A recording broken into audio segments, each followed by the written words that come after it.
Welcome. Tonight we drift back a long, long way, past the castles, past the pharaohs, past the very first humans who ever lit a fire in the dark. Tonight we go back 66 million years to a warm, green world that had no idea it was living on borrowed time. Tonight, you are a dinosaur. And not just any dinosaur. You are the largest land predator your world has ever produced, and you are about to live one ordinary day in the last good summer this planet would know for a very, very long time. Now dim the lights. Maybe turn on a fan for that soft background hum. Get comfortable. Let your shoulders fall away from your ears, and let's ease back into a world that died long before anyone was around to mourn it. Because the dinosaurs didn't know. That's the part we always forget. They didn't spend their final days bracing for anything. They woke up, they ate, they fought, they slept.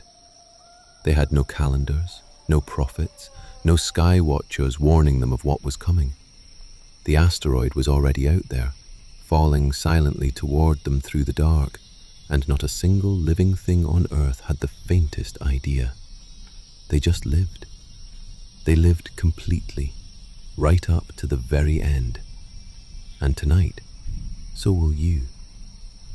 If you drift off before the end tonight, that's the highest compliment you can give me. And if you'd like more nights like this, the subscribe button is there whenever you're ready. Let's begin. Congratulations. You've just woken up 66 million years before the invention of the snooze button. The good news, you are alive. The bad news, so is absolutely everything that wants to eat you, and you are far too young to be as confident as you currently feel. You are a Tyrannosaurus Rex, and you are lying in the warm mud of a floodplain in what will one day, unimaginably far in the future, be called Montana. But there is no Montana yet. There are no states, no countries, no maps, no borders, no names for anything at all. There is only this, a wide, hot, humid river valley draped in morning mist, smelling of rot and rain and green things growing far too fast. This is the place scientists will eventually name the Hell Creek Formation, and that name will turn out to be more appropriate than they ever intended. You open your eyes. There is no alarm clock, no rooster, no church bell. Your morning wake-up call is the sun, which is already pressing down through the haze with the warm, sticky insistence of a world that does not have polar ice caps and, frankly, has never even heard of them. It is going to be another scorcher. In your world, it is always another scorcher.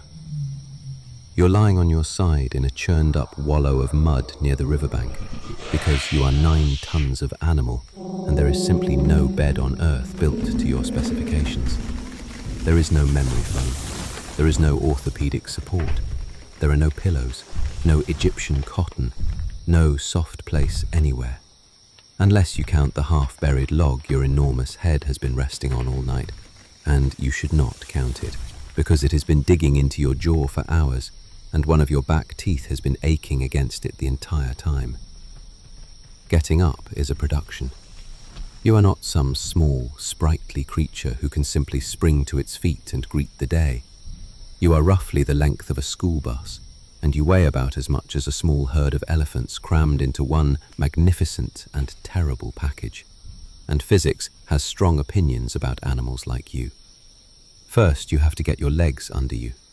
Then you have to lever that absurd, beautiful 4-foot skull up off the ground, and your head alone weighs more than a grown human being, so this is genuinely the single hardest part of your entire morning. Your tail, long and heavy and roped with muscle, swings around behind you to counterbalance the whole operation, because without it, you would simply tip face first back into the mud like a toppled statue.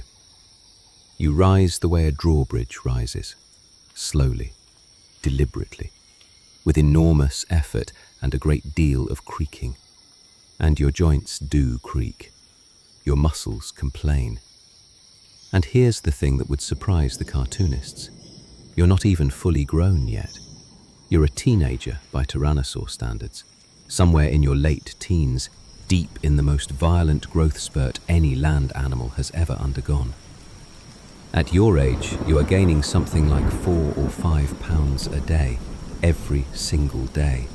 Your bones stretching and thickening so fast that your whole body aches with the sheer effort of becoming the monster you are destined to be. Growing pains, but for a creature that grows by the wheelbarrow load. You will not reach your full size for years yet, and most of your kind never make it that far at all. You shake yourself, head to tail, and a small ecosystem of insects, dried mud, and last night's regrets sheds off your flanks. And here we hit the first great mystery of your existence, one scientists will argue about for well over a century. What does your skin actually feel like? For a long time, everyone will picture you as a giant scaly lizard, pebbled, dry, reptilian, like a crocodile that learned to stand up. And the skin impressions they'll eventually dig out of the rock do suggest patches of fine, pebbly scales across much of your body. But your distant cousins, earlier, smaller tyrannosaurs from the far side of the ancient world, wore shaggy coats of hair-like feathers. So the honest answer, the one the scientists will reluctantly settle on, is maybe both. Maybe you're mostly scaly, with sparse bristles here and there.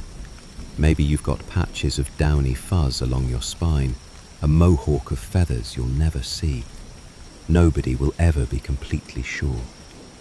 And you, lying here in the mud, have never once thought about it, because you have never once thought about anything except the one thing that occupies your entire waking mind: food. You are always thinking about food. You lift your head and you breathe in, and oh, what a breath it is. The air is thick, wet, heavy with the green stink of a subtropical forest that never quite dries out. There's the rot of fallen leaves and the sweet decay of fruit from the flowering plants that have only recently, in the grand scheme of deep time, taken over the world. There's mud and river silt and the warm musk of other animals, big ones, many of them, an entire valley full of breathing bodies moving slowly through the trees. And underneath all of it, faint and irresistible, threading through everything else, there's the one smell you live for, the smell of meat. Because here is your true superpower, the thing that makes you the king of this drowned green kingdom. Your sense of smell is extraordinary, almost beyond comprehension. The part of your brain devoted to processing scent is enormous, proportionally one of the largest of any dinosaur that has ever lived or ever will. You can smell a carcass from miles away.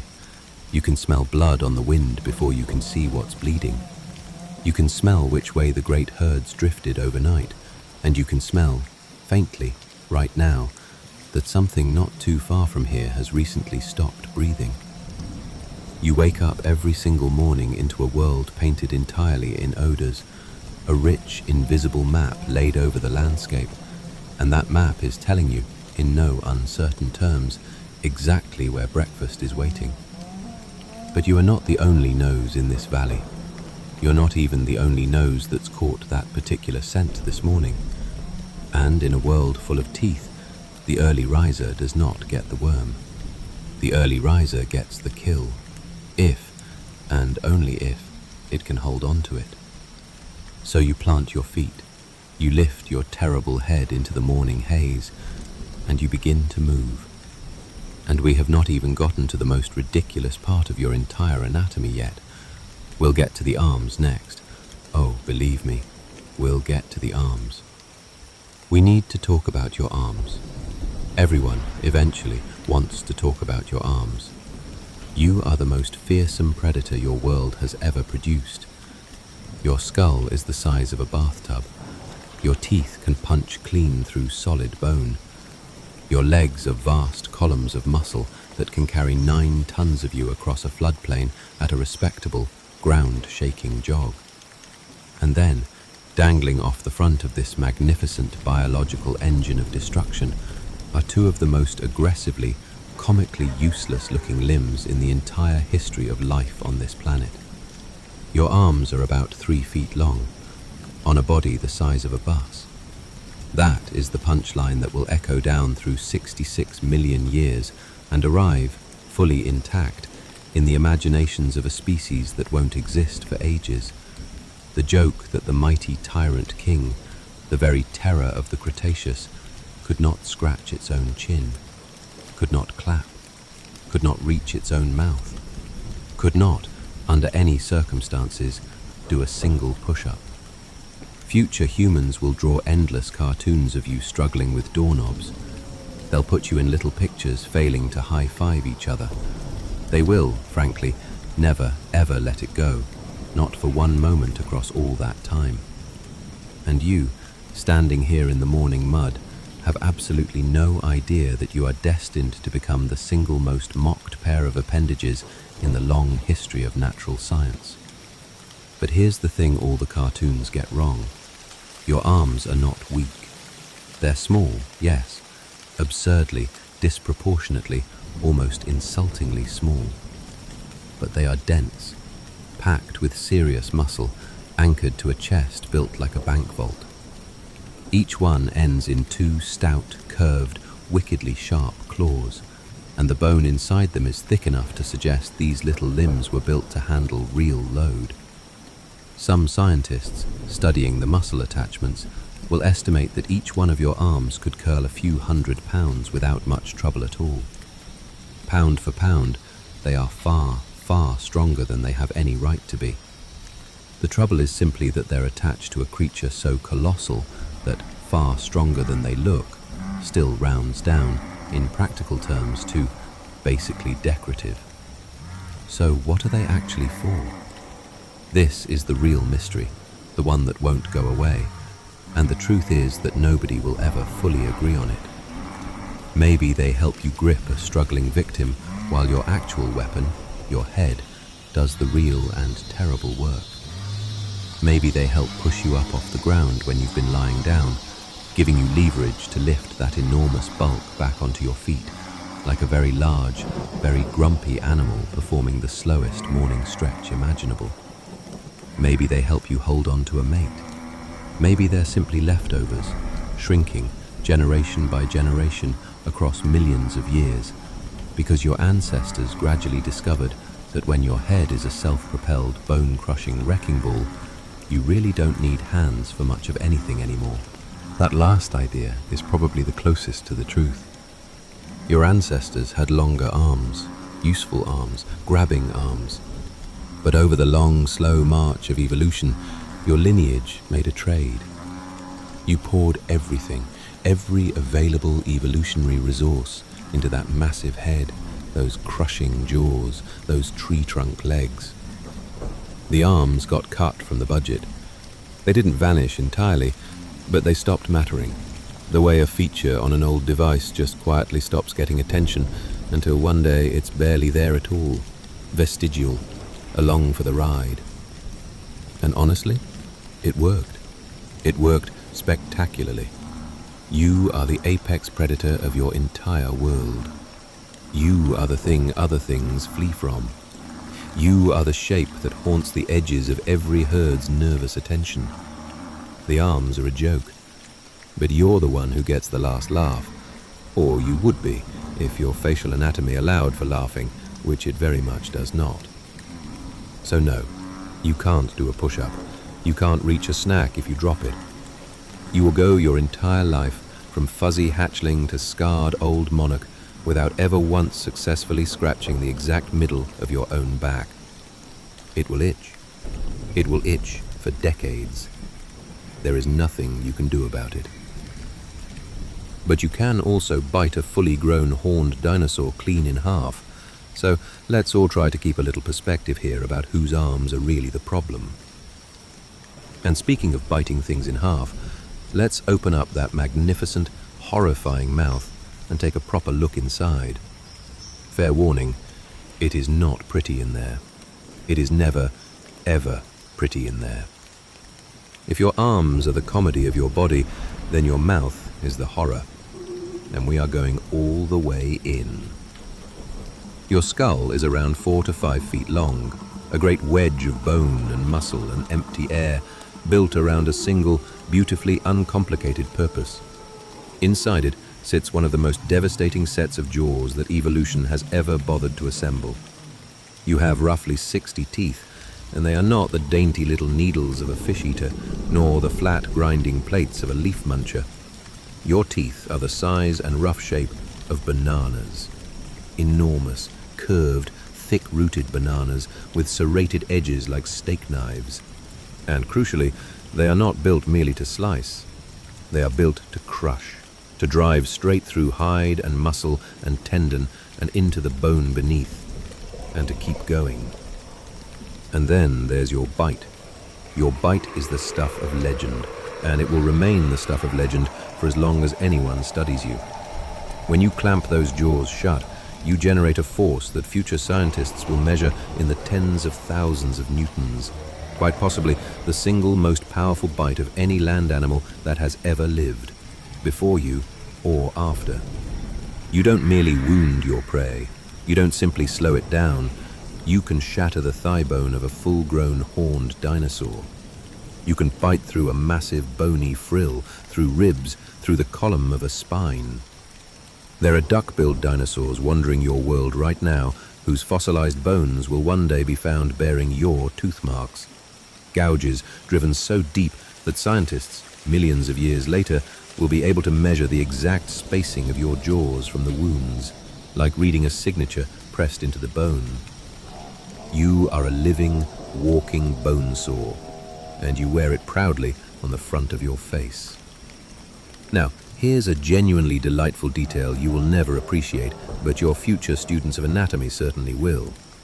Unlike a human, you do not get one precious set of teeth for your whole life and then spend your twilight years gumming soft food in defeat. You replace your teeth constantly, over and over, all the way through your life. Snap one off on a bone, a fresh one is already growing up beneath it, waiting in the jaw, ready to take its place. Lose one in a brawl, replaced. So you are never, ever toothless.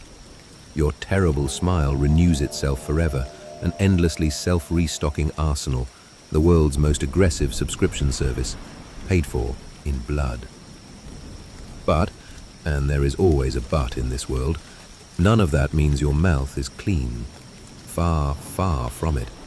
Your mouth is a swamp, a horror, a war crime in progress. You tear into rotting carcasses for a living. You drive those banana teeth deep into decaying meat, and shreds of it lodge in the gaps and stay there, festering in the warm, wet dark, day after day after day.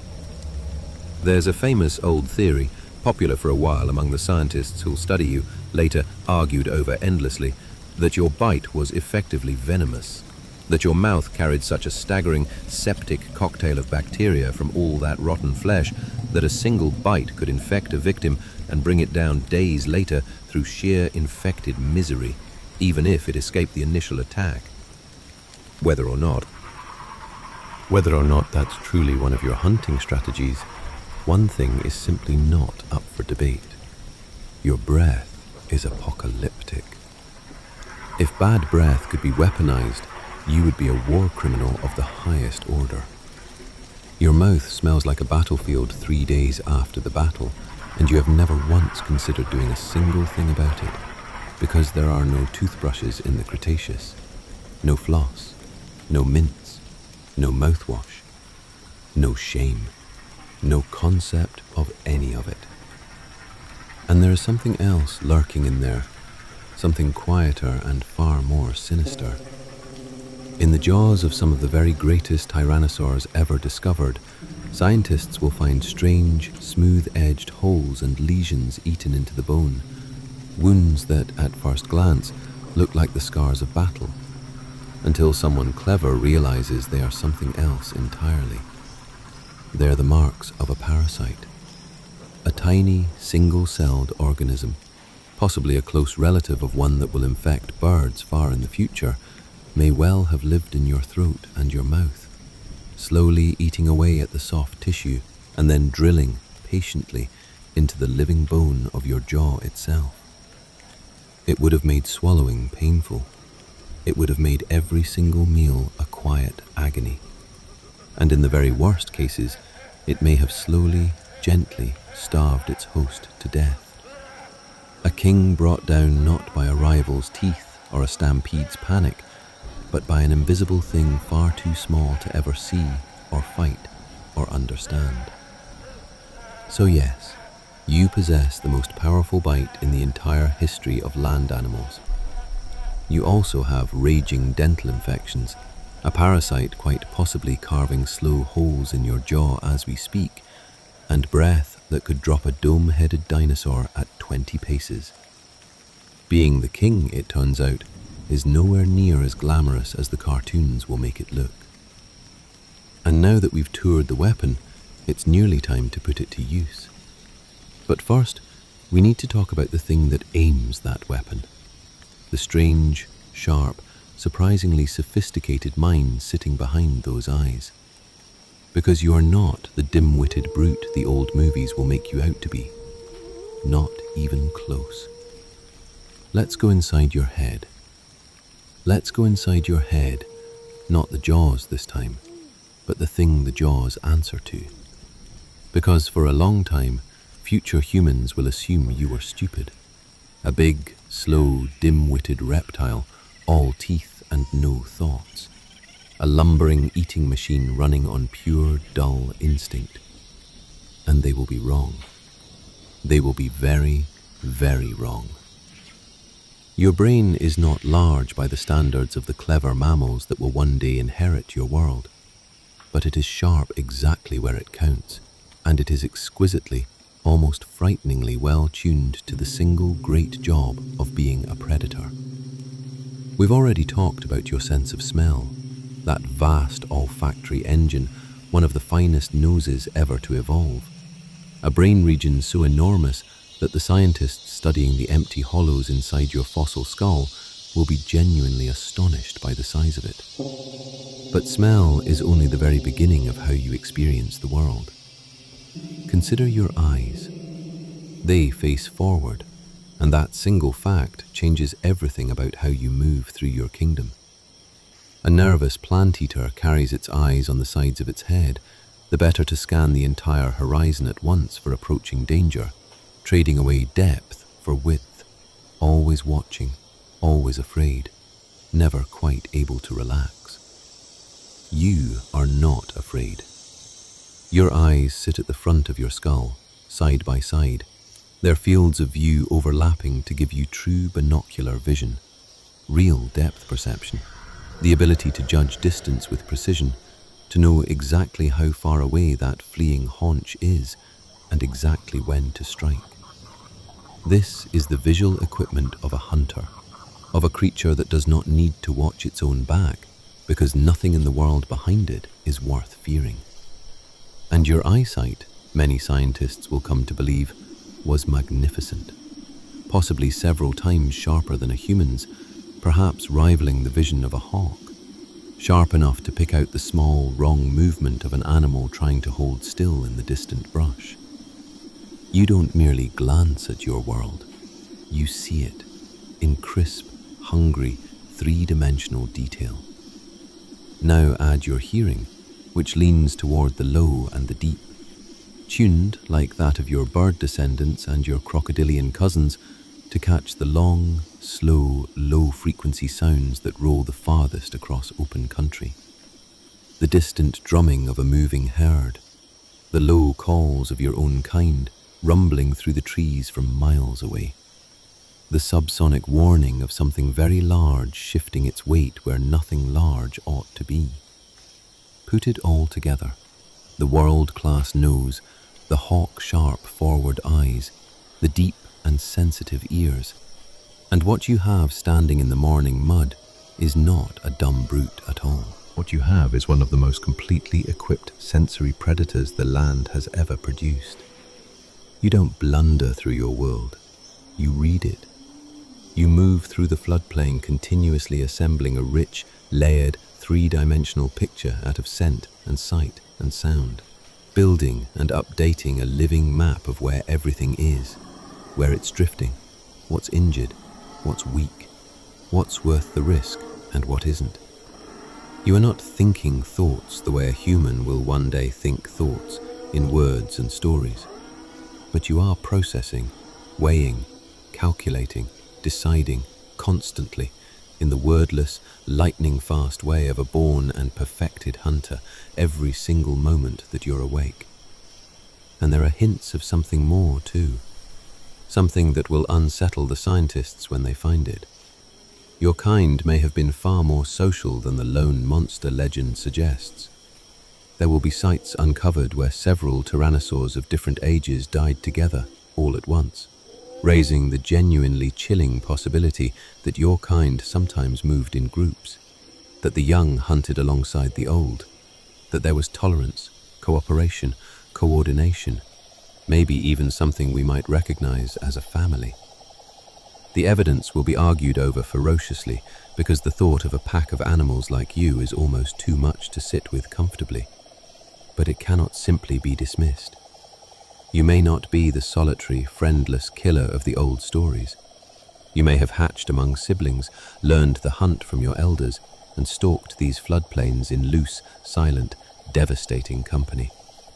The king, it seems, may have kept a court. What is certain is that you are intelligent in precisely the way you need to be. Not philosophical, not sentimental, not burdened with self-awareness or regret, but aware, acutely, dangerously, totally aware of every opportunity and every threat in your vast green world at every waking moment. And right now, that sharp, predatory mind has finished shaking off sleep, and it has turned its full and undivided attention to the scent that's been tugging at you since the instant you opened your eyes. There's a herd out there. There's a straggler in it. And your whole magnificent body and your whole magnificent brain are about to lock together onto a single, overwhelming purpose. It is time to hunt. You have not eaten in days, and your stomach, a cavernous, churning, acid-filled pit capable of dissolving bone, is making its displeasure thoroughly known. It is time to find food. And in your world, finding food is not a matter of strolling to a pantry and opening a door. It is a matter of strategy, patience, luck, and a deep and abiding willingness to eat absolutely anything that has recently stopped moving. Let's settle something first, because future humans will argue about it for decades with surprising passion. Are you a hunter or a scavenger? For a while, some scientists will insist you are nothing more than a glorified vulture. Too big, too slow, too clumsy to actually catch anything alive, lumbering from carcass to carcass, stealing kills from smaller and faster predators and gnawing the leftovers. The truth, as the truth so often is, sits comfortably in the middle and makes far more sense than either extreme. You are both. You are an opportunist of the very highest order. If you find something already dead, wonderful. Free breakfast, no effort, no risk, no argument. If you find something alive and catchable, also wonderful. You did not claw your way to the top of the food chain by being fussy. You eat what is available, and you let that magnificent nose make the call about which it'll be today. This morning, your nose is telling you a story about a herd of Edmontosaurus drifting through the floodplain not far off. Big, bulky, duck-billed plant-eaters, moving together in a loose group, cropping the ferns and the soft, low branches with their broad, flat beaks. They are not fast, exactly, but there are a great many of them, and many bodies mean many eyes, and many eyes mean many chances for one of them to spot you and shatter the morning with an alarm call. But a single adult Edmontosaurus is several tons of meat. That is days of eating. That is weeks of not having to do this again. That is very much worth the effort and the risk. So you begin the stalk. And here is where the old movies get you completely wrong. because you are not a mindless, roaring engine that charges in screaming and hoping for the best. You are a careful, patient, calculating ambush hunter. You move low, you move slow. You use the trees and the tall vegetation and the dappled shadow, keeping your vast bulk hidden, drifting closer through the green like a storm that hasn't broken yet. You hold downwind, so your own appalling scent doesn't arrive before you do. And you watch, those forward-facing hawk's eyes locked on the herd, reading it, sorting it, picking it apart, because you don't want the strongest animal in that herd. You don't want the big, healthy bull in the center, surrounded by its fellows, alert and dangerous and ready to fight. You want the edge, the straggler, the old one whose joints have stiffened, the sick one moving a half beat behind the others, the young one that has wandered just a little too far from its mother, drawn by a tempting patch of fresh growth. Predators have understood this since the very dawn of predators. You do not fight the herd, you trim its edges. You take the one the herd can afford to lose, the one that has, without ever knowing it, already stepped slightly outside the protection of the group. You pick your target, and then you commit. The explosion of movement is genuinely shocking for something your size. You cannot sprint like a cheetah.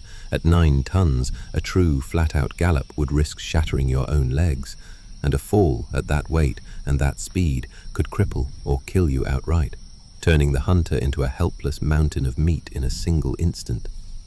So you don't gamble on raw speed, you gamble on surprise, and on a few seconds of devastating, ground-shaking acceleration. You burst from cover, and the earth itself shudders under you, and your jaws are already gaping wide, and the herd detonates into pure animal panic. Bodies scattering in every direction, tails whipping, the hot air suddenly full of honking, blaring alarm calls, and the rolling thunder of dozens of running feet. Your target wheels away, but it's a half-second too slow, a half-step too late, exactly as you knew it would be, because you chose it for precisely that reason.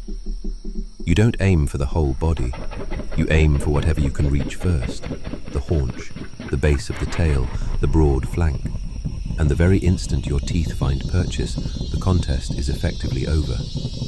Because your teeth don't merely hold on, your teeth destroy. You clamp down with that world-ending force, and you wrench your whole massive head sideways, tearing away a vast mouthful of muscle and hide and bone, and the animal staggers, suddenly and catastrophically crippled, and goes down. It is not quick. It is not clean. This is not a nature documentary that tastefully cuts away at the crucial moment, but it is fast, by the brutal standards of the wild, and within moments you are standing over several tons of fresh, warm meat, the rest of the herd already dissolving into the trees, and the entire valley now thoroughly, urgently aware that the king has made a kill. Which is, of course, a problem, because a kill this large does not go unnoticed for long. The scent is already spreading on the wind, and you are about to have company. Hungry, opportunistic, deeply unwelcome company. But that's a worry for a few minutes from now. Right now, you've earned this. Let's eat. You have killed. Now you feast. And if you were holding out any hope for elegance, for ceremony, for anything resembling table manners, I'm afraid I have some devastating news. Mealtime for a tyrannosaur is one of the single most appalling spectacles in the entire natural world.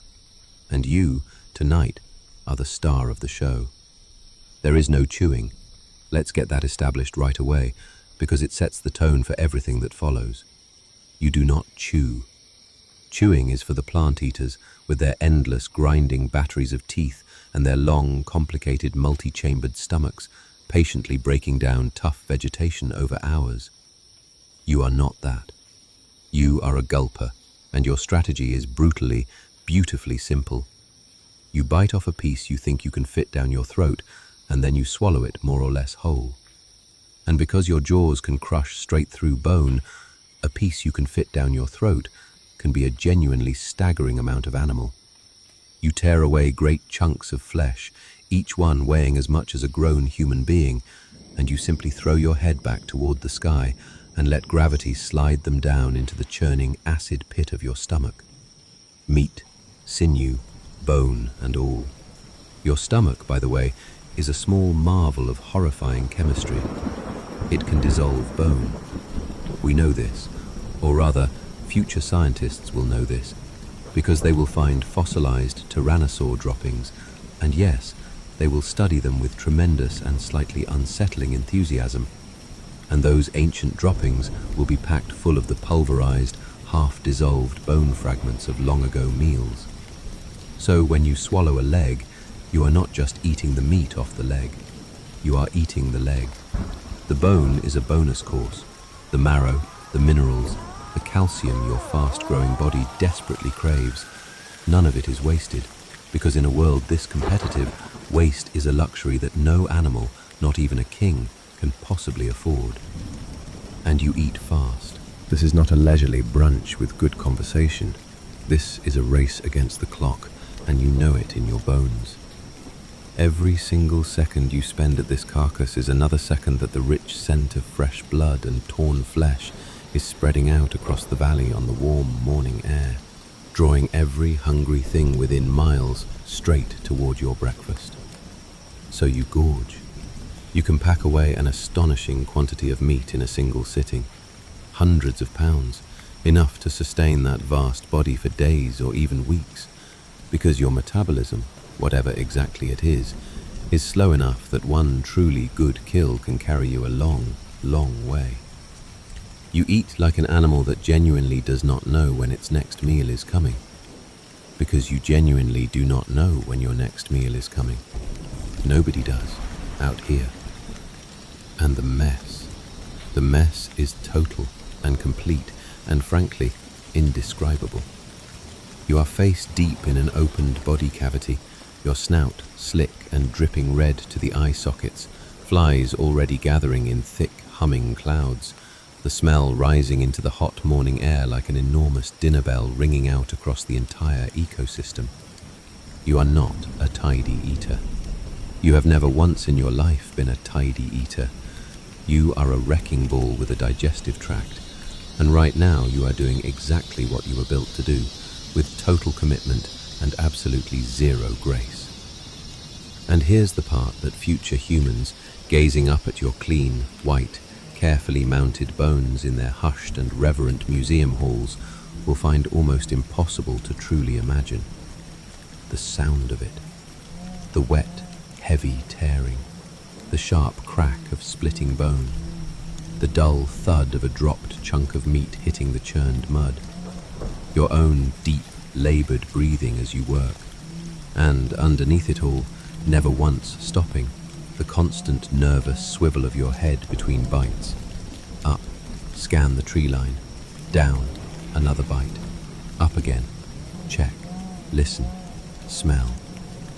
Because eating for you is not relaxing. Eating is in fact the single most dangerous thing you do all day. A feeding tyrannosaur is a distracted tyrannosaur, head down and committed and vulnerable, and a distracted tyrannosaur surrounded by the overwhelming smell of fresh blood is exactly the kind of thing that draws trouble quietly out of the trees. You manage to get a good amount down, maybe a third of the whole carcass, gone, vanished into that bottomless gut. And then you hear it, a rustle in the ferns, the soft snap of a branch under careful weight, the unmistakable, quiet sound of something else arriving. Something drawn here by the very same scent that's been spreading on the wind since the moment your teeth first closed. You lift your dripping head. You are full. You are heavy and sluggish and content. And you are, quite suddenly, no longer alone. We'll meet your neighbors soon, all of them, the whole strange and wonderful cast. But first, we need to talk about what's been living on you and in you this entire time. Because you are not simply an animal, you are a habitat. An entire ecosystem walks around inside your skin, and your tenants, I'm afraid, are not paying rent. Let's talk about your skin. and about every single thing that has decided, without asking your permission, to make a home in it and on it and under it. Whatever your skin is truly like, scaly, fuzzy, bristled, patchy, or some strange combination of all of these that nobody millions of years from now will ever be able to fully settle, one thing is absolutely certain. It is not clean, and it is not yours alone. You are 9 tons of warm, slow-moving, blood-rich, living real estate, and in a hot, humid, swarming, insect-choked world like the late Cretaceous, real estate like that never, ever stays vacant for long.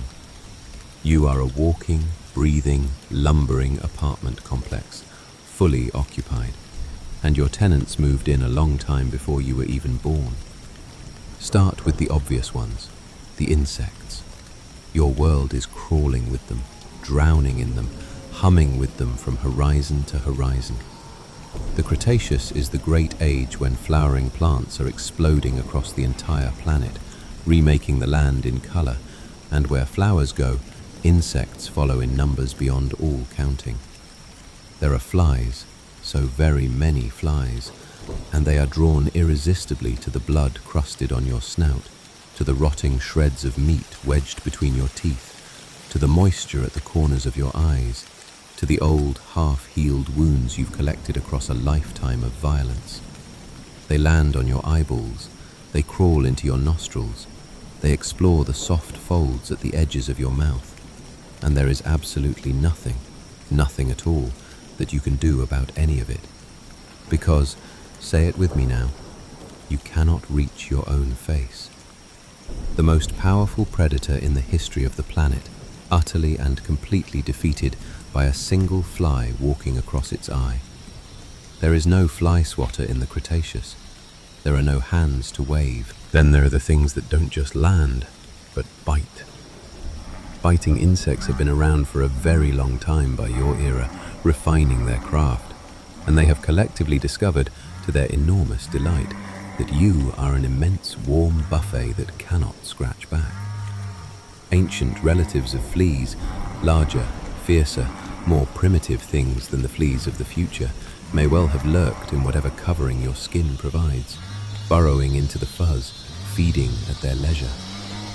Ticks have already been found in the deep fossil record, latched onto the feathers of dinosaurs and swollen fat with blood, frozen forever mid-meal in golden amber, a tiny horror preserved for all time. So somewhere on your vast body, right now, in the warm, hidden folds and crevices you will never see and could never reach, things are quietly feeding on you. You don't know their names. You never will. They are simply part of the cost of being a body in this world. And it gets more intimate still. You almost certainly carry parasites on the inside too, worms and other internal freeloaders coiled through the long, dark tunnel of your gut, riding along with every meal you gulp down whole. When you tear into a carcass riddled with the eggs of internal parasites, and many carcasses are, you take all those tiny passengers aboard, and they settle in and make themselves at home in your insides, feeding on your feast before it ever truly becomes yours. It's the unavoidable price of being a scavenger. You eat the dead, and the dead, it turns out, are very rarely empty. Now, you can't do much about any of this, but evolution, in its rough way, hasn't left you completely without options. You can wallow. That mud pit you woke up in this morning, it wasn't only a bed, it was medicine and armor and pest control all at once. Caking your hide in thick, wet mud smothers many of the parasites clinging to your skin, soothes the endless, maddening itch, and forms a crude protective barrier against the worst of the biting swarms. Many of the great heavy animals across all of history will independently stumble onto the very same trick. When you simply cannot scratch and you cannot swat, you roll in the cool, dark earth, and you let the mud do for you what you cannot do for yourself. So your entire skincare routine, your whole defense against the small, relentless miseries of your world, consists of lying down in filth and hoping for the best. And honestly, given the equipment you're working with, it's not a bad strategy at all. There is an itch you will never quite reach, a bite you will never quite catch, a passenger you will never quite evict. You will live your entire long life as a host to 100 small creatures you cannot see and cannot fight and cannot name. And you will simply learn to ignore them, the way every great and terrible thing eventually learns to ignore the little sufferings it can do nothing about. The crown comes with fleas, that's just how it is. But the insects and the worms are nothing, nothing, compared to the next great enemy of your day. Because the sun is climbing higher now, the morning haze is burning away, and the temperature is beginning to rise and rise and rise. And a 9-ton animal in a steaming greenhouse of a world has a very serious, very dangerous relationship with heat. Let's talk about the weather. It is, quietly and patiently, trying to cook you alive. Let's talk about the heat, because in your world, the heat is not a passing season that comes and goes. It is a constant. It is the background condition of your entire existence, and it is one of the great quiet dangers of your enormous life, far more likely to kill you on most days than any rival ever will. Your planet, in these final days of the long age of dinosaurs, is a hothouse. There are no polar ice caps, none at all, not at the top of the world, not at the bottom. The poles themselves are forested, green and mild. Crocodilian relatives bask in slow rivers far closer to the ends of the earth than anything similar could ever survive in the colder world that humans will one day inherit. Carbon dioxide hangs heavy and warm in the atmosphere, the planet's great thermostat turned up high, and the whole Earth is hotter, wetter, and greener than it will ever be again in the time of mammals. Your own corner of it, the place that will someday be called Hell Creek, is a sprawling subtropical floodplain. Think hot. Think drenchingly humid. Think swampy lowlands and slow brown rivers and sudden hammering afternoon downpours. The air so thick and wet you could very nearly drink it straight. Now picture the single, muggiest, most oppressive summer day you have ever endured in your life. And then imagine that it simply never ends. That there is no autumn coming. There's a deeper question humming underneath all of this. One that future scientists will pour entire careers into arguing about. Were you warm-blooded, like a bird, generating your own steady internal furnace of heat? Or were you cold-blooded, like a lizard, leaning on the sun and the surrounding world to set your body's temperature for you? The answer, maddeningly, seems to be neither one, or perhaps a little of both. The best guess the scientists will eventually circle around lands somewhere strange and in between. A creature that ran hotter, faster, and far more active than any modern reptile, but that didn't burn through energy at the furious, ravenous rate of a bird or a mammal. A kind of in-between engine, idling at an in-between temperature, perfectly built for an in-between world. And whatever the precise truth of it turns out to be, it means your relationship with temperature is complicated and delicate. And on a day like today, with the sun hammering down on the open floodplain like a hot iron, that relationship is nothing short of openly hostile. So you find your shade.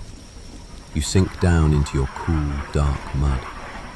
You let the very worst of the day pass slowly over you, your enormous sides heaving in the heat, flies orbiting your great motionless head, the whole green world shimmering and buzzing and steaming around you in the haze. You are the king of all you survey. And right now, in this moment, the king is doing the single most royal thing imaginable. Lying flat in a puddle of mud, mouth open, trying with all his might not to cook. But even a king has to drink eventually. And in your world, the water that keeps you alive is also, without question, one of the most dangerous places you can possibly go, because you are very much not the only monster in this valley. And down by the slow brown river, something older than you, lower than you, and infinitely more patient than you will ever be, is already waiting in the shallows. Let's go and get a drink. Carefully. Very carefully. Everybody has to drink, even the king. And drinking in your world is one of the most quietly terrifying things you do all day, because the very water that keeps you alive is also where the oldest, lowest, most patient killers in your valley are waiting for exactly the kind of mistake you are about to risk making. The river is the great lifeline of the whole floodplain. Everything comes here eventually.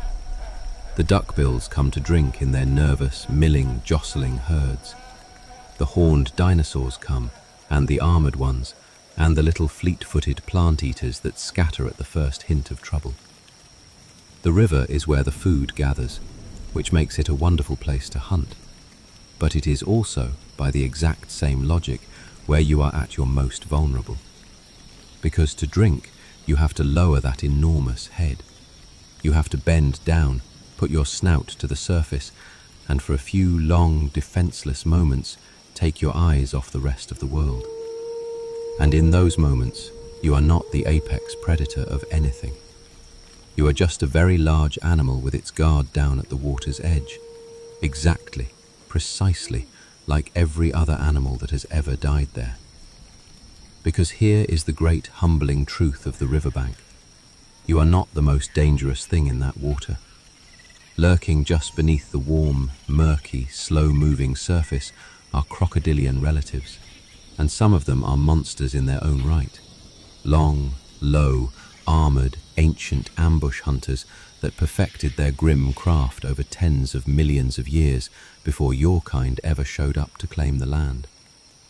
They lie motionless in the shallows, only their nostrils and the ridges of their eyes breaking the waterline, patient beyond all understanding, older than your whole dynasty. They are not impressed by your size. They are not impressed by your reputation, your bite, your crown. To a big enough river predator, a young tyrannosaur with its head down and its full attention fixed on the water is not a king at all.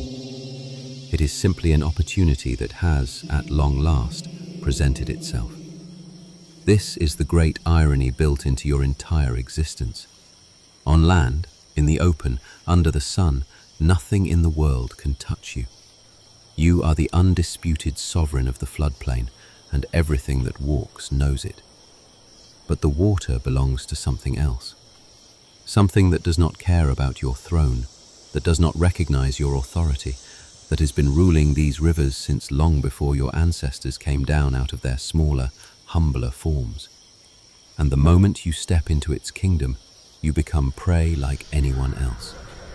The hunter becomes the hunted, instantly, completely, just by getting thirsty.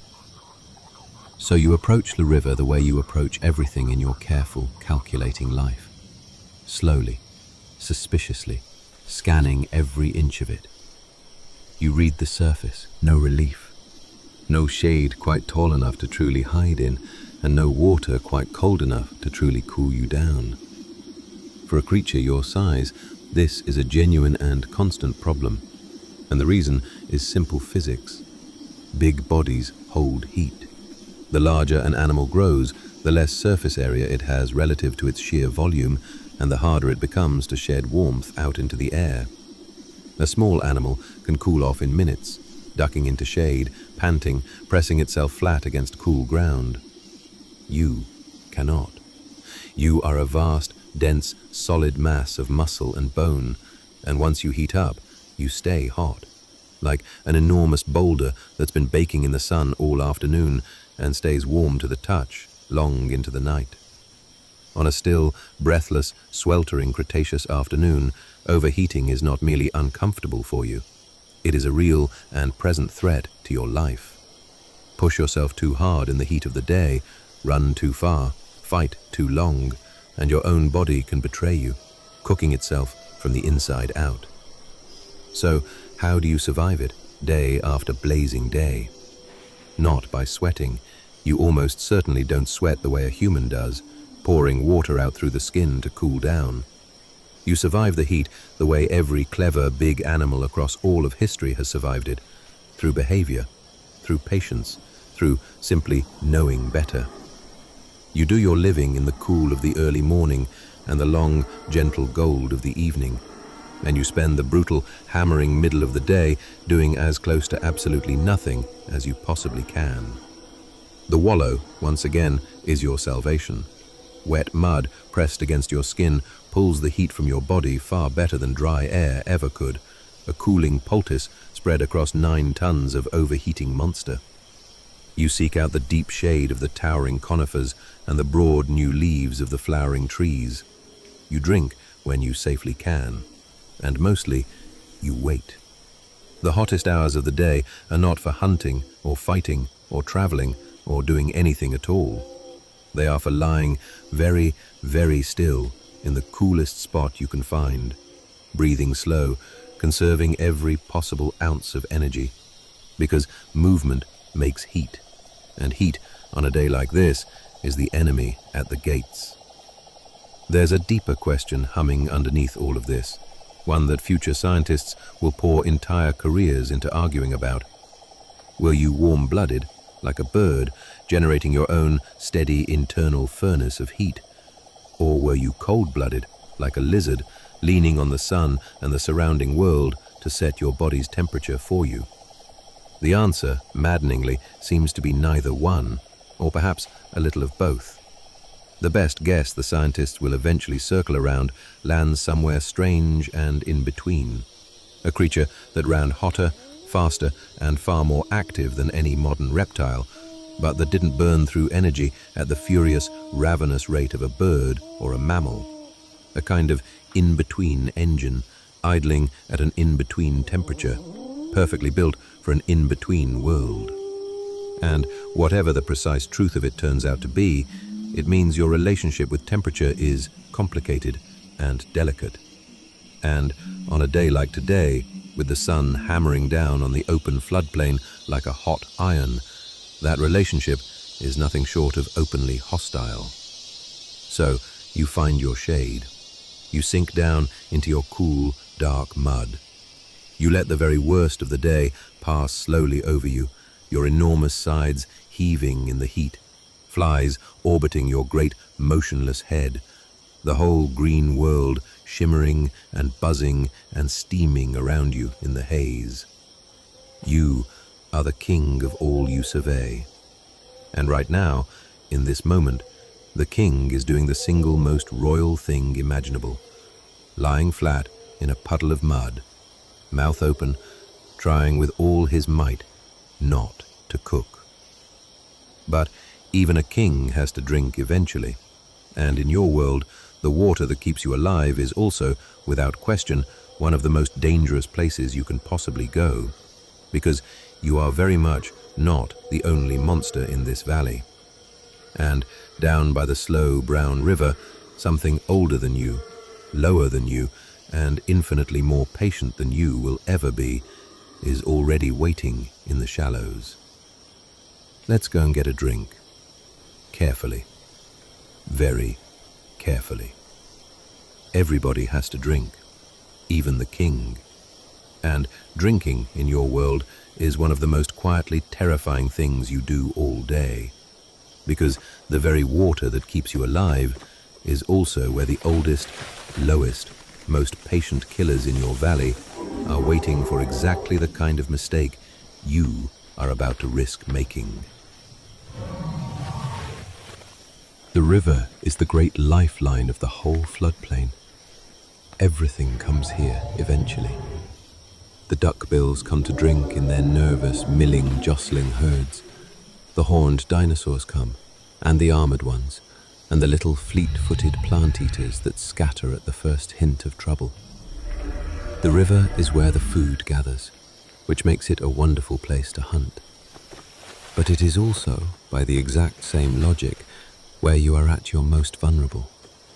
Because to drink, you have to lower that enormous head. You have to bend down, put your snout to the surface, and for a few long, defenseless moments, take your eyes off the rest of the world. And in those moments, you are not the apex predator of anything. You are just a very large animal with its guard down at the water's edge, exactly, precisely like every other animal that has ever died there. Because here is the great humbling truth of the riverbank. You are not the most dangerous thing in that water. Lurking just beneath the warm, murky, slow-moving surface are crocodilian relatives, and some of them are monsters in their own right. Long, low, armored, ancient ambush hunters that perfected their grim craft over tens of millions of years before your kind ever showed up to claim the land.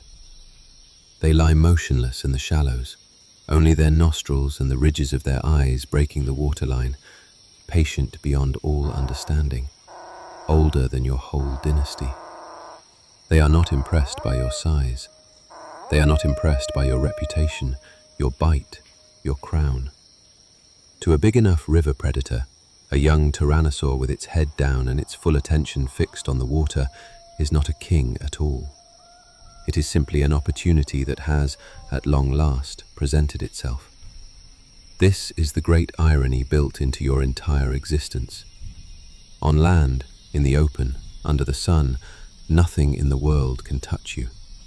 You are the undisputed sovereign of the floodplain, and everything that walks knows it. But the water belongs to something else, something that does not care about your throne, that does not recognize your authority, that has been ruling these rivers since long before your ancestors came down out of their smaller, humbler forms. And the moment you step into its kingdom, you become prey like anyone else. The hunter becomes the hunted, instantly, completely, just by getting thirsty. So you approach the river the way you approach everything in your careful, calculating life. Slowly, suspiciously, scanning every inch of it. You read the surface. You watch for the wrong kind of ripple, the log that is just a little too still, the log that isn't a log at all, the pair of eyes that blinks when nothing should be blinking. You pick your spot with enormous care. A stretch of bank where the ground is firm and the water is shallow, and there is simply nowhere for something large and patient to be hiding. And then you drink fast, in great heaving gulps, your head snapping up between each one to sweep the water and the far bank, because a long, uninterrupted, peaceful drink is a luxury you cannot afford and will never once enjoy. Gulp. Look. Gulp. Look. The most powerful animal in the world, drinking like a hunted fugitive, because it knows, deep in its sharp and watchful brain, exactly what the river can do. And the crocodiles aren't even the only danger down here. The riverbank itself is treacherous in its own quiet way. The mud near the water's edge can be deep and soft and grasping, and at your tremendous weight, getting stuck is not some minor inconvenience to be shrugged off. It can be a slow death sentence.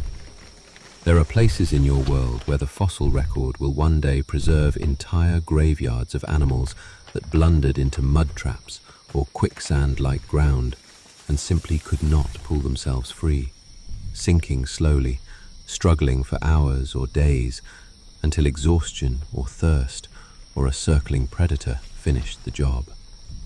A 9-ton animal that puts 1 foot wrong at the soft edge of the water can find itself trapped in the single situation that all its enormous, world-conquering strength cannot solve. So you test the ground before you trust it. You stay where it's firm. You drink, and you back carefully away, and you do not linger 1 second longer than you must. You get your water. You survive the river one more time, as you have survived it 1,000 times before. And as you turn away from the bank, heavy with meat, warm from the sun, and finally, blessedly hydrated, you become aware all over again of just how crowded this world of yours really is.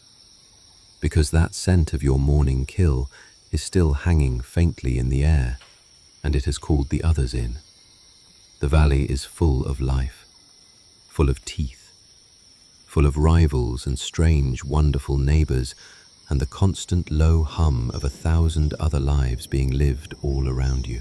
And it's time at last that you met them properly. Let's take a slow walk through your kingdom and see who else calls it home. You may be the king, but a king is nothing without a kingdom, and a kingdom is nothing without its subjects. So let's take a slow, easy walk through the floodplain in the cooling light of late afternoon and meet the creatures you share this dying world with.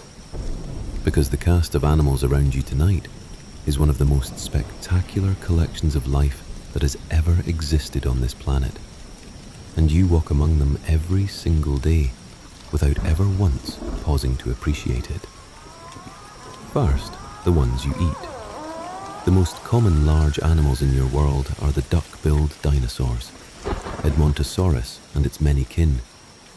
Big, bulky, mild-eyed plant-eaters that travel together in herds, cropping vegetation with their broad, flat beaks and grinding it down with batteries of hundreds of tightly packed teeth. They are the cattle of your world, the great, slow-moving herds of meat that sustain you and everything else with a taste for flesh. They aren't fast, they aren't clever, and they aren't armed with much of anything, which is precisely why there are so very many of them, and precisely why they spend their entire lives in a low hum of nervous vigilance. They survive by numbers and by watchfulness, hundreds of eyes scanning the tree line at all times, and when just one of them spots you, the alarm rips through the whole herd like fire through dry grass. Then there's the one you respect, the one you think twice, 3 times about. The 3-horned tank, Triceratops. If the duckbills are your livestock, then Triceratops is the fortress you must decide, very carefully and with full attention, whether you actually dare to assault. Picture an animal the size of a rhinoceros, and then quite a bit more, with a massive bony frill shielding its neck and shoulders, and 3 horns mounted on its great face. 2 long brow horns that can each be longer than a grown human is tall, sharp and forward-facing, and absolutely willing to be used. A healthy adult Triceratops is not prey. A healthy adult Triceratops is a duel, and a dangerous one. Fossils will eventually be found that record exactly this ancient conflict. Triceratops bones bearing the unmistakable marks of your teeth, and, just as tellingly, the broken and healed evidence of horned dinosaurs that fought you off and lived to graze another day. Sometimes you win that duel. Sometimes you walk away with a horn-shaped hole punched through your hide and a fresh, hard-won appreciation for picking easier targets tomorrow. You and Triceratops are the 2 great powers of this land, the apex predator and the apex fortress, and you regard each other across the clearings with the wary, measured respect of old rivals who both know exactly and precisely how badly the fight could go. There are others all through the green. The armored ones, Ankylosaurus, low and impossibly wide, its whole back and flanks plated in bony armor, and at the end of its tail, an enormous bony club, heavy enough to shatter your shin clean through if you're foolish enough to attack it from behind. You leave those ones alone. The effort simply isn't worth the broken leg, and a broken leg, for an animal like you, is very often the slow beginning of the end. There are the dome-headed Pachycephalosaurus, with their thick, bony skulls built for ramming. There are smaller, faster, sharper predators sharing your world too. Feathered raptors like Dakota raptor, quick and fierce and armed with wicked sickle-shaped claws on their feet, far too small to seriously threaten a grown adult like you, but more than happy to dart in and steal a mouthful from your kill, or clean up whatever you leave behind. And there's the strange, almost comical Anzu, a tall, feathered, beaked creature, an oviraptorosaur, that future scientists will affectionately nickname the chicken from hell, picking its odd, careful way through the underbrush on long legs, looking like something caught halfway between a bird and a fever dream. And above it all, soaring through the hot Cretaceous sky, are the pterosaurs. Not dinosaurs themselves, but flying reptiles, close cousins sharing the same world. And some of them are almost beyond belief. The greatest of them, the giant ajdarchids, are the largest flying animals that will ever exist in the entire history of the Earth, with wingspans rivaling a small aircraft. When they fold those wings and come down to the ground, they stand as tall as a giraffe, and they stalk across the landscape on all fours like grim, silent, feathered stalks the size of houses, picking off smaller prey as they go. They are not your problem, and you are not theirs. But to watch one of those titans unfold its wings and launch itself into the sky is to witness one of the strangest and most magnificent sights your world has to offer. And you have seen it 1,000 times, and you have never once understood how remarkable it is. This is your kingdom, a drowned green world of nervous herds and armored tanks and feathered killers and sky-spanning giants. All of it teeming, all of it loud, all of it gloriously and fiercely alive. And here is the quiet, enormous tragedy that you cannot possibly understand. Every single one of these animals, the duckbills and the three horns, the armored tanks and the chickens from hell, the sky-spanning pterosaurs, and you, the king of all of them. Every single one is living in the final chapter of the story. This entire magnificent cast is about to exit the stage together, all at once, in a single catastrophic moment that not one of them can see coming. But not today. Today, the kingdom is whole and humming and complete, and you walk through it as its rightful ruler. The only thing weighing on your mind tonight is the dull, familiar ache of old wounds and the distant sound of a challenge. Because you are not the only tyrant in this valley, and another king has just caught your scent. Of everything in your world, there is only one creature you truly fear, and it is not the Triceratops with its spears, nor the crocodile in its river, nor even the silent falling thing in the sky that none of you can see. The one thing that can match you, kill for kill and ton for ton, is another one of you, another Tyrannosaur, and one has just walked into your part of the valley. Your kind does not share well. You cannot afford to. The land can only feed so many giant predators, and every other Tyrannosaur in the valley is a direct competitor for the same kills, the same territory, the same mates. So when two adults meet, especially two adults of similar size, neither willing to simply turn and leave, the air itself seems to change. The afternoon goes quiet. The smaller animals melt away into the trees, because every creature in this world, down to the smallest, knows exactly what it means when two of the great ones square off. It begins, as these things almost always do, not with violence, but with display, with sound and posture and sheer intimidation, because both of you would vastly prefer to win this without a real fight.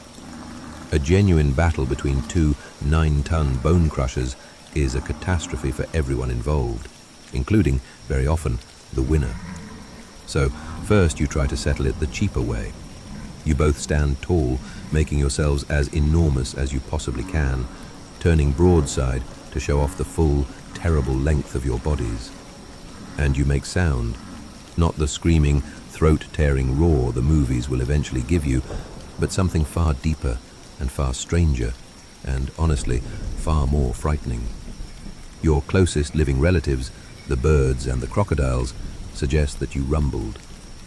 Deep, low, closed mouth booming, felt in the chest as much as heard, infrasound rolling out across the floodplain at frequencies so low they make the standing water tremble and vibrate in the bones of everything nearby.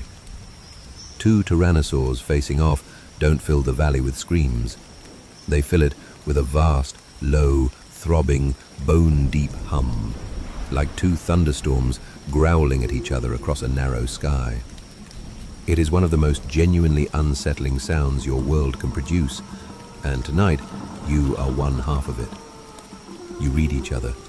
This is where that sharp, predatory mind earns its keep, because the whole confrontation is a high-speed calculation running behind both pairs of eyes. How big is the other one exactly? How healthy? How old? Are those fresh scars or old ones? Is it favoring a limb? Is it hungry enough, or desperate enough, or stupid enough to actually commit to a fight it might lose? You are both asking these questions at once, and you are both hoping the answer the other one reaches is not worth it. Walk away. But sometimes neither one backs down. Sometimes the prize is too good, or the territory too valuable, or both animals too proud and too hungry, and the display tips over into the real thing. And a real fight between tyrannosaurs is brutal beyond description. You don't have claws that matter or arms that reach. You have one weapon, and you both know it, and you both aim it at the one target that counts: the face. Tyrannosaurs fight by biting each other in the head. We know this. Future scientists will know this, because they will find the skulls of great tyrannosaurs riddled with healed bite wounds in exactly the places another tyrannosaur's jaws would land. Round punctures in the bone of the snout and the jaw, and the great bony arches around the eyes. The unmistakable signatures of face-to-face combat survived. You bite for the jaw, you bite for the snout. You try to get a grip on the other animal's head and crush, while it tries to do the very same thing to you. Two living bone saws lunging and twisting and tearing at each other's faces in a slow, heaving, catastrophic collision of muscle and bone. It is exhausting, and it is dangerous, and it can absolutely kill you, even if you win. An infected bite wound to the jaw, and we've already talked about how filthy your mouth is, can fester for weeks and bring down even the victor long after the loser has limped away. So most of the time, mercifully, it does not come to that. Most of the time, one animal reads the situation, decides the prize isn't worth the risk, and yields, turning side on, lowering its great head, backing slowly away, and finally withdrawing into the trees, leaving the contested ground and the contested kill to the other. Tonight, perhaps, that's how it ends. Perhaps the other king is older than you, or wiser, or simply less hungry, and after a long, rumbling, earth-trembling standoff in the gold of the late afternoon, it gives way and melts back into the green, and the valley slowly exhales and comes back to life around you. You have held your ground. You have kept your crown for one more day, but you carry the memory of it in your body, because you have done this before, many times, and you have not always walked away clean. You wear the evidence of every fight you've ever survived written into your very bones. And that's worth talking about, because your body is a map of a hard life. Let's talk about your scars. You have so very many scars. Run your imagination slowly over your own enormous body, and what you'll find is a map of everything that has ever gone wrong in your long and violent life. Because you live in a world with no doctors, no medicine, no bandages, no rest, and no mercy whatsoever, and every single injury you have ever survived has left its signature carved permanently into your bones. This is one of the most extraordinary things about you, and it's something future scientists will one day read like a diary, page by page. When they dig up the great tyrannosaurs, and they will dig up some truly famous ones, they will not find clean, perfect, unblemished skeletons. They will find bodies absolutely covered in the hard evidence of brutal, painful, relentless lives. Healed fractures, broken ribs that knitted themselves back together crooked, puncture wounds in the skull from fighting other tyrannosaurs, because yes, as we've seen, you fight your own kind, savagely, over food and ground and mates, and you bite each other in the face when you do. Infections that ate deep into the bone and somehow, against the odds, did not quite kill their owner.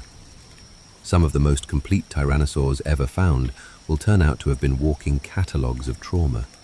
Every healed wound a story of a fight survived, a fall walked away from, a sickness endured and outlasted.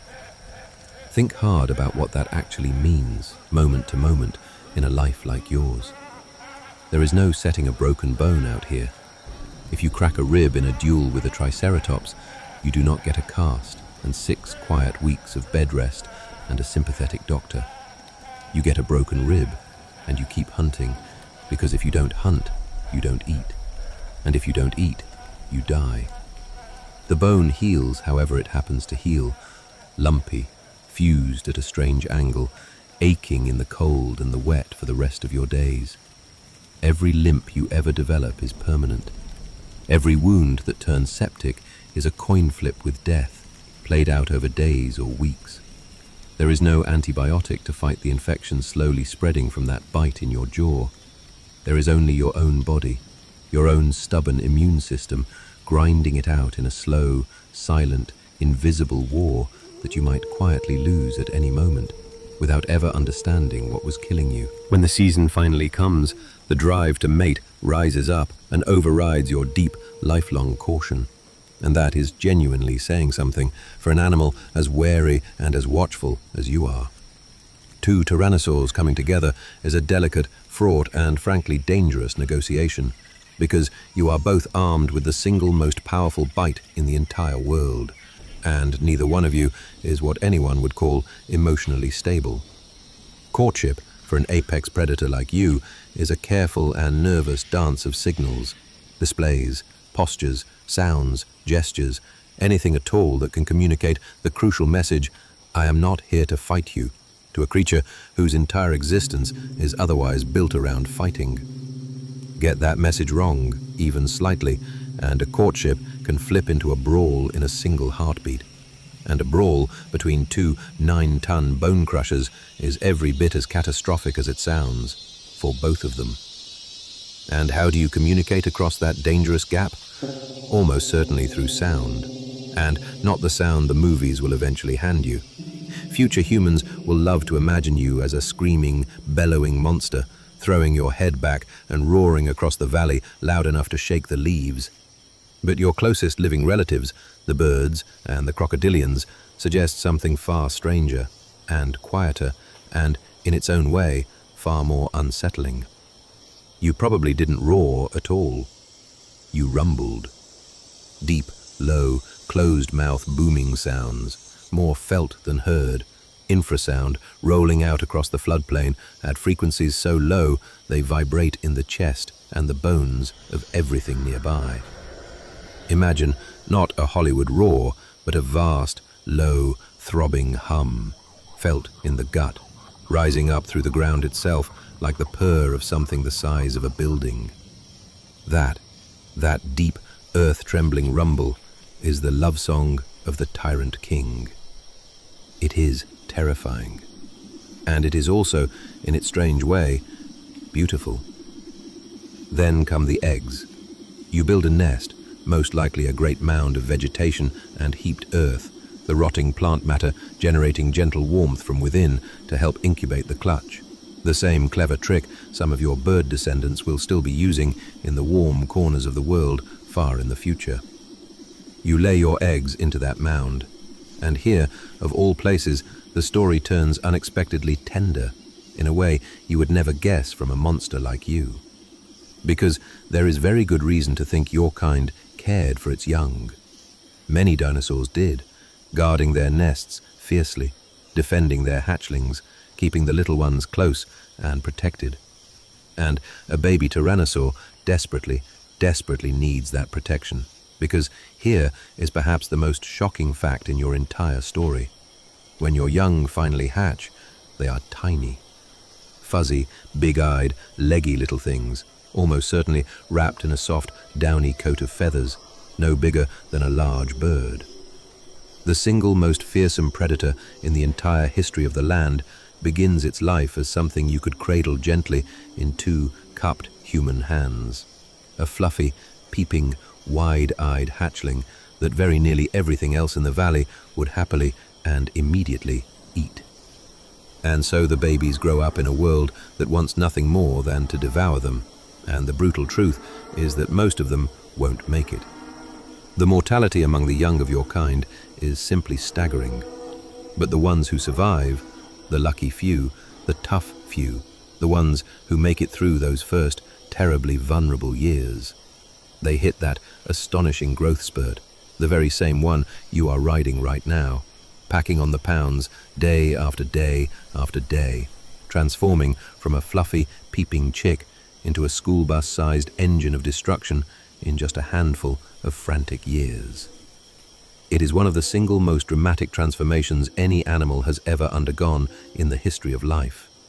The terror of the Cretaceous begins its existence as the snack of the Cretaceous, and only the very luckiest, toughest, hungriest few ever live long enough to wear the crown at all. You came from an egg exactly like that, once. A tiny, fragile, fuzzy, peeping thing in a warm nest, beating impossible odds just to survive your very first season in a world full of teeth. And now look at you, 9 tons of scarred, magnificent royalty, full of meat, lord of the entire floodplain, watching the long shadows stretch and gather across the valley as the great sun finally, slowly, begins to sink toward the trees. The day is ending, and there is nothing left to do now but find a safe place to lie down and sleep and trust, as you have trusted every night of your life, that you will wake up again tomorrow. Let's talk about the night. The sun is going down on your kingdom, and with it comes the strange and vulnerable business of sleep, because even the king has to close his eyes eventually, and the night, unlike the day, belongs to no one. As the light drains slowly out of the sky and the gold fades to deep blue, the whole floodplain changes its character. The brutal heat finally breaks, and the world seems to exhale all at once. The herds settle and grow quiet.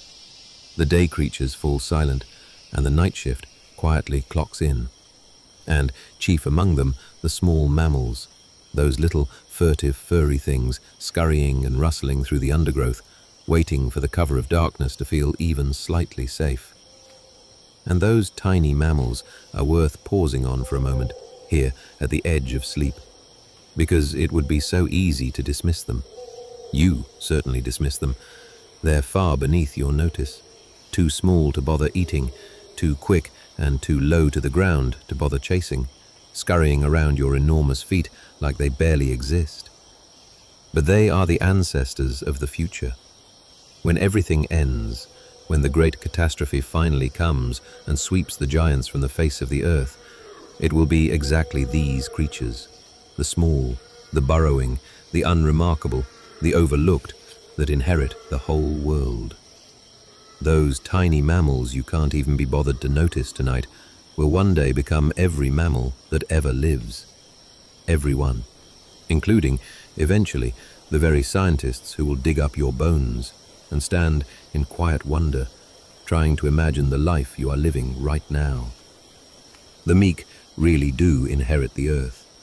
They're just waiting their turn, for now, scurrying patiently in the dark beneath the feet of kings. But that's all unimaginably far away. Tonight, you simply need to sleep. And sleep is a genuine problem when you are 9 tons of meat that every scavenger in the valley would dearly love to find unguarded. You cannot just collapse anywhere you please, so you choose your spot with the same care you bring to everything.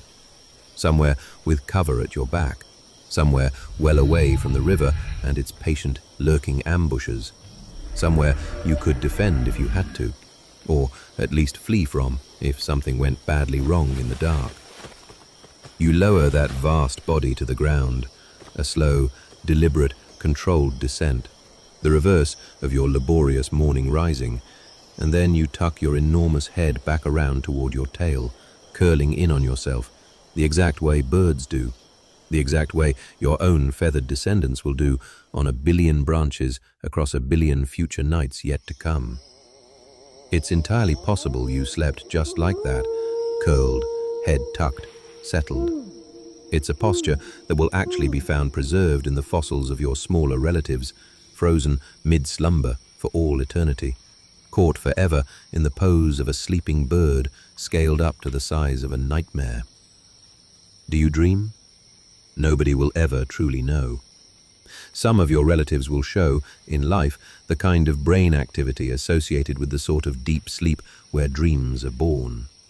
But whether anything at all flickered behind your closed eyes in the dark, whether you replayed the hunt, or felt some dim echo of the day's fear or its satisfaction, is a question lost completely and forever to the silence of deep time.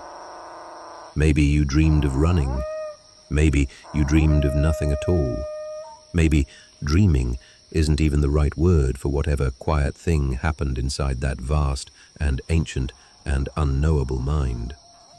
It's just one more of the countless intimate things about you that can never, ever be recovered, no matter how many bones we someday find, no matter how cleverly we learn to read them. And high above you, the night sky slowly wheels, and here is a small, lovely, almost unbearably strange fact to drift away on. The stars you would see overhead tonight are not quite the same stars that humans will eventually see. Across 66 million years, the sun and the whole Earth will drift on through the vast, slow currents of the galaxy. The constellations will warp and stretch and rearrange themselves into entirely new shapes. And the night sky, spread out over your sleeping floodplain, is its own completely unique arrangement of lights, a map of the heavens that no human eye will ever once witness. You don't look up at it, of course. You have no concept of a star, no word for the moon, no story to tell about any of it. But they're there all the same, scattered in their thousands across an unfamiliar, alien, beautiful sky, turning slowly and silently over a sleeping green world that has absolutely no idea how very few nights it has left. You breathe slow. The valley around you hums with insects and the soft, low calls of the night creatures and the occasional distant rumble of another great animal settling its weight down into the dark. Your scarred sides rise and fall, rise and fall. Your terrible head rests gently against your own flank. And for a few hours, in the cool and the quiet, the king is not a king at all. Just a tired, aching, well-fed animal, asleep under strange and unrepeatable stars, in the last good summer of the only world it will ever know. But the night will end, as every night does. And the morning that is coming, not tomorrow and not next week, but soon, in the vast, patient scale of these enormous things, is a morning unlike any other that has ever dawned. Because while you sleep so peacefully, far out in the cold and the dark, something is falling silently toward you and your whole beautiful world. Let's talk, gently and softly, about the end. Here is the part of the story that you, the dinosaur, will never know, and that we, looking back across all of that unimaginable time, can never quite stop thinking about. Because your world, this entire, warm, green, teeming, magnificent, humming world, is about to end. And the most haunting thing about it, the part that stays with you, is just how completely and utterly ordinary the last days were. Let's be clear and calm about what is coming, because it's a story worth telling gently. Somewhere far out in the solar system, a single piece of rock and metal, perhaps 6 to 9 miles across, a mountain falling silently through the empty void, is on a slow collision course with your planet. It has been traveling patiently and blindly for a very long time. It does not know about you. It does not know about the Triceratops, or the duck-billed herds, or the giant pterosaurs, or the little mammals in the dark. It does not know about anything at all. It is simply a stone, obeying the oldest and most indifferent laws there are, falling through the dark and getting closer with every passing year. And not a single creature anywhere on Earth, not you, not the wisest old tyrant in the valley, not one living thing on the entire face of the planet, has the faintest idea that it is there. When it finally comes, it will strike near the edge of a shallow tropical sea, in a place that will one day be called the Yucatan. And in the very instant that it touches the Earth, your world will simply cease to function. The impact releases more raw energy than all the weapons that humans will ever build, combined, many times over, in a single moment. There is a flash brighter than the sun, a blast, a wave of unimaginable force racing outward. Solid rock is vaporized where it stands. A crater scores itself into the skin of the planet more than 100 miles wide.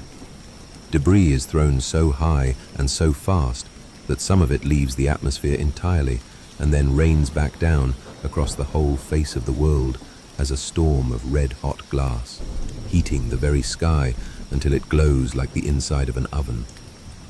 And then, after the fire, comes the long dark. Dust and soot and ash choking the high atmosphere, blotting out the sun for months, perhaps for years, and the green world goes cold and grey and silent and starving as the plants die for want of light and the food chains collapse one link at a time from the very bottom all the way up. In the end, something like 3/4 of all the species alive on Earth will simply vanish. And the giants go first and hardest.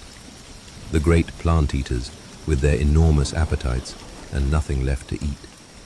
The great predators that depended utterly on them. The kings and the fortresses and the flying titans, the whole magnificent cast, all of it gone. An entire world of wonders erased in what amounts, on the long clock of the planet, to a single terrible instant. But, and I want to say this part as gently as I possibly can, because it matters more than anything, you don't know any of that. And neither does any creature alive in your time. There is no dread hanging over the floodplain tonight. There is no countdown ticking.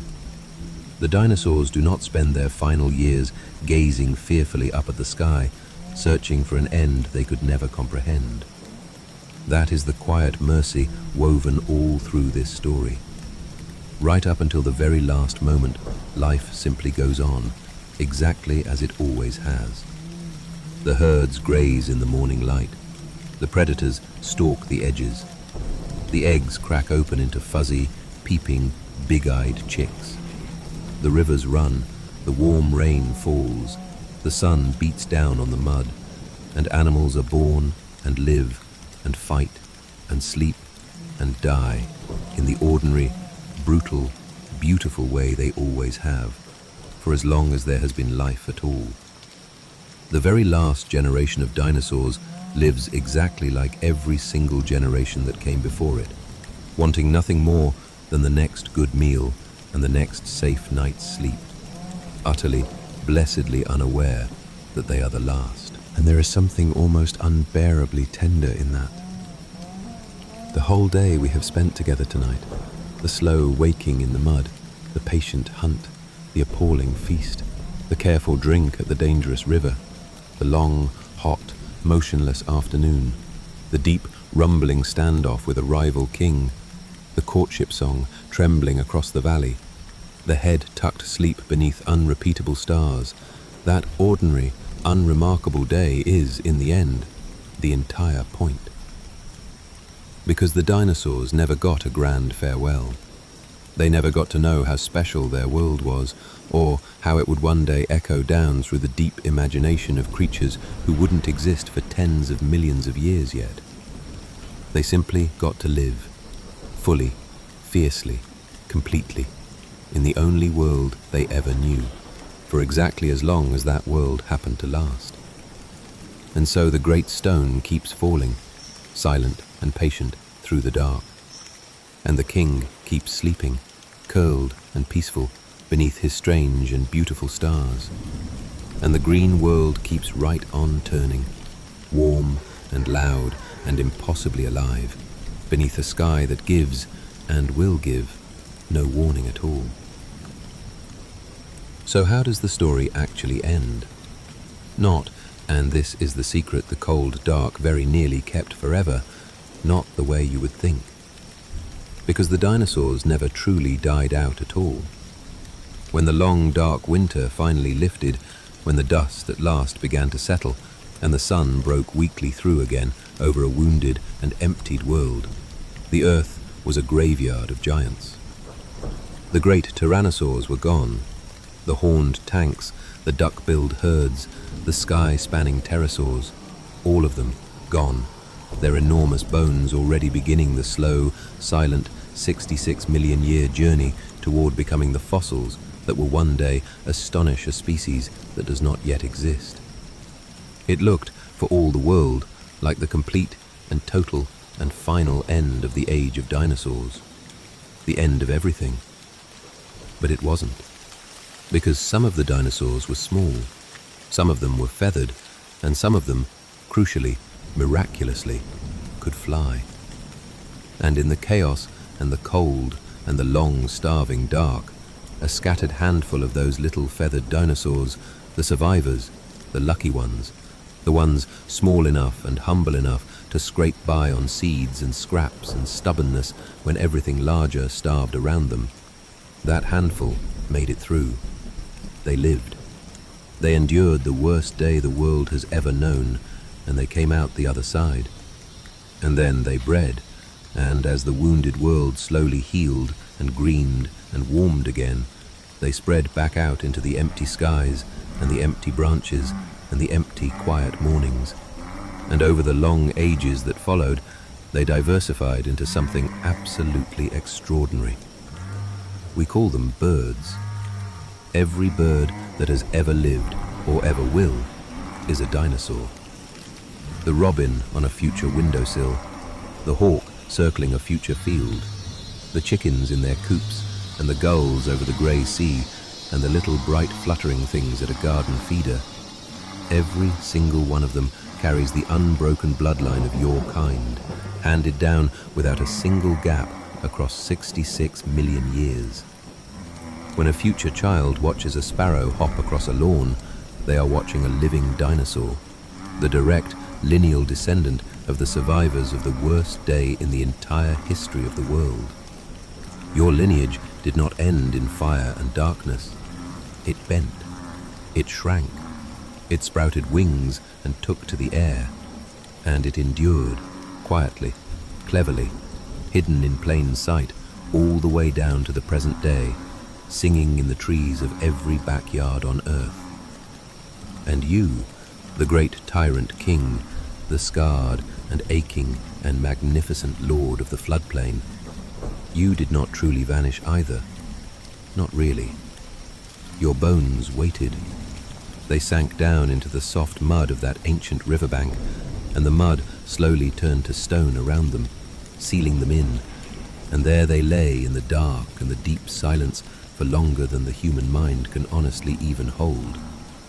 And then, one day, impossibly, a creature descended from those very same scurrying little night mammals you couldn't be bothered to notice, would come walking across the Badlands with brushes and picks and chisels and an aching, bottomless curiosity, and would lift you gently back up into the light.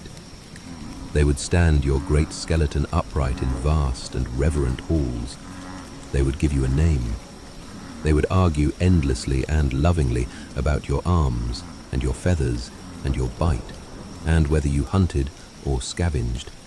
And they would never, ever, not for one single year, stopped being utterly fascinated by you. You became immortal in a way no living thing could ever expect or imagine. Not through survival, but through wonder, through being remembered, through being loved across an ocean of time by creatures you could have swallowed whole. So tonight, as you yourself drift slowly off to sleep, in your own soft bed, with your own roof safe over your head, and your own strange and familiar stars wheeling somewhere outside the window, spare a single quiet thought for that one ordinary day 66 million years ago. Think of the king waking stiff and hungry in the warm mud, hunting in the heavy heat, drinking with one wary eye fixed on the river, rumbling his low and ancient song across the gold of the valley, and curling his great, terrible head against his own flank to sleep beneath a sky that no human will ever see. Think of how completely he lived, right up until the very end, never once knowing he was among the last of his kind, and never once needing to know. And think, too, of the small ones who made it through the long dark. And remember, the next time you hear a bird singing somewhere outside at the first grey light of dawn, that you are hearing the oldest song there is, a song carried down, unbroken and unhurried, across the very deepest stretch of all of time, sung by the children of the giants we lost. The dinosaurs aren't really gone at all. They just learned, in the end, how to fly.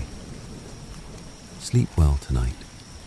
The world is so much older, and so much stranger, and so much more wonderful than we could ever quite manage to imagine. And you were lucky enough, just now, to spend one quiet night in a small, lost, vanished corner of it. Good night.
you.